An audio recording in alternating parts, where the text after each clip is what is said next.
WandaVision. Oh, actually, we're here to review The Falcon and the Winter Soldier today, guys. And let me tell you, this show is already awesome. Seriously, after episode 1, I am thoroughly enjoying it. But y'all, before we dive into this review for The Falcon and the Winter Soldier, the first episode, go ahead and hook your boy up with the HBO special. Y'all know what that is?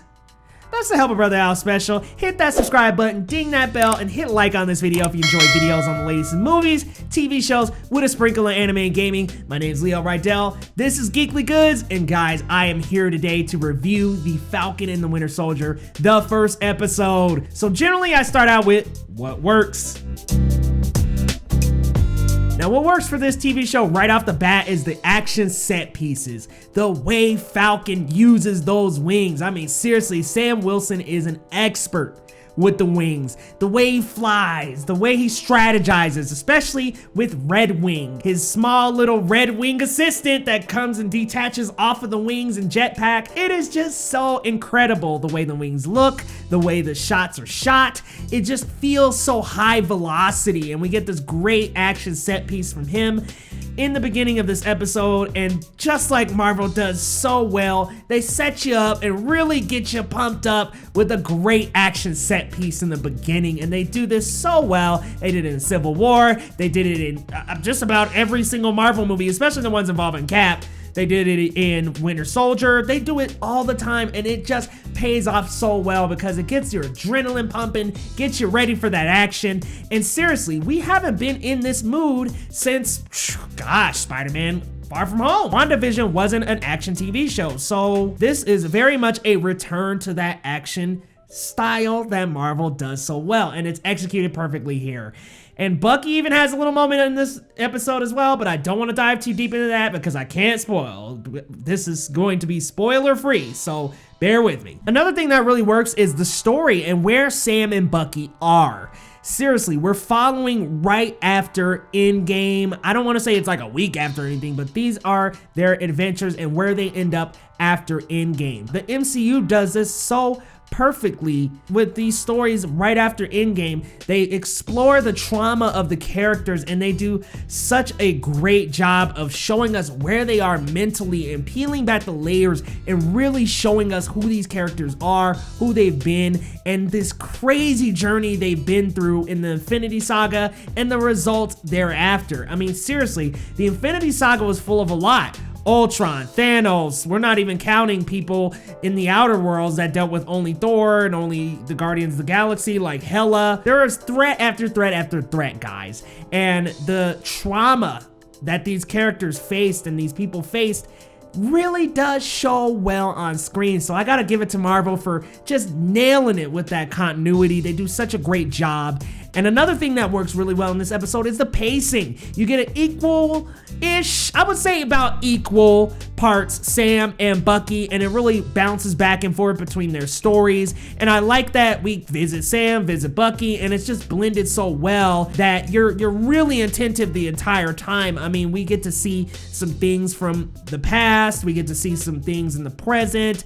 I mean, seriously, this is just a really well-paced show already. And I'm only in episode 1, and I have nothing but good things to say. The cinematography is exquisite. It's shot just like a Marvel movie. It feels like a Captain America movie. The colors feel the same. You've got that red, white, and blue palette that is generally represented in the Captain America movies.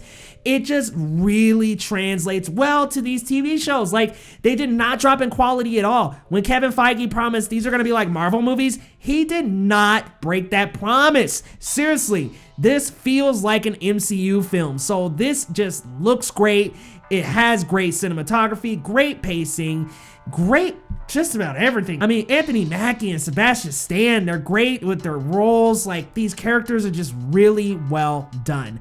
Now let's get into what doesn't quite work. Now, I don't have a lot of negatives, but I want to get into the first one, and the first one is that there's not a huge emphasis on the score, or at least I didn't really get a lot of it. Now, this could change later on in further episodes, and maybe when I even go back to watch this episode 1 more, or 2 more, or 3 more times, then I'll actually catch on to the score. But I'm gonna tell y'all the truth, I didn't really hear that dynamic of a score yet. So let's wait and see. It might get better.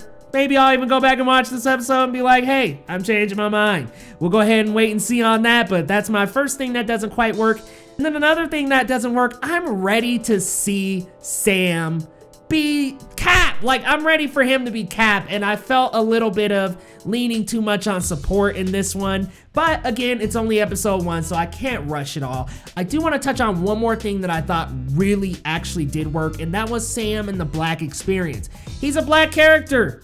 Sam's a Black man. I need to feel some empathy for me. I need to look on screen and see a Black Captain America. And what I like is there is a scene here that I can very much relate to. I don't want to go into specific details of what happens, but there is I guess we would say a transaction that doesn't quite go too well.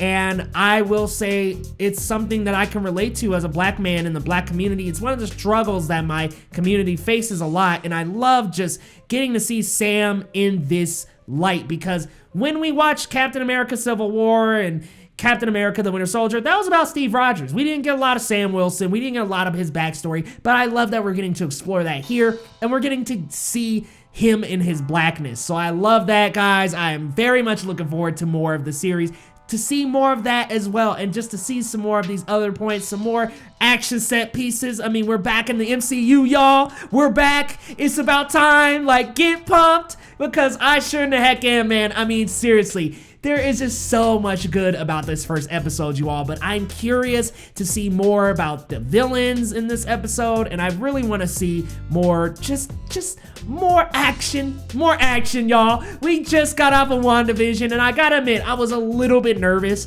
because I got used to WandaVision. I love the kind of mystery and really just trippy vibe that WandaVision had, and then transitioning from that to this, I was just not too sure how things were gonna go, but hey, I'm excited, y'all. After this first episode, I cannot wait for more. But y'all let me know your thoughts down in the comments. Are you gonna watch The Falcon and the Winter Soldier? And if you have already, let me know, what did you think of that first episode? And are you anticipating the rest of the series, guys? Because this is going to be one heck of a ride, you all. If you're new here, hit that subscribe button for your boy Leo right now. Let's talk some more geek together, and we will see you next time on Geekly Goods.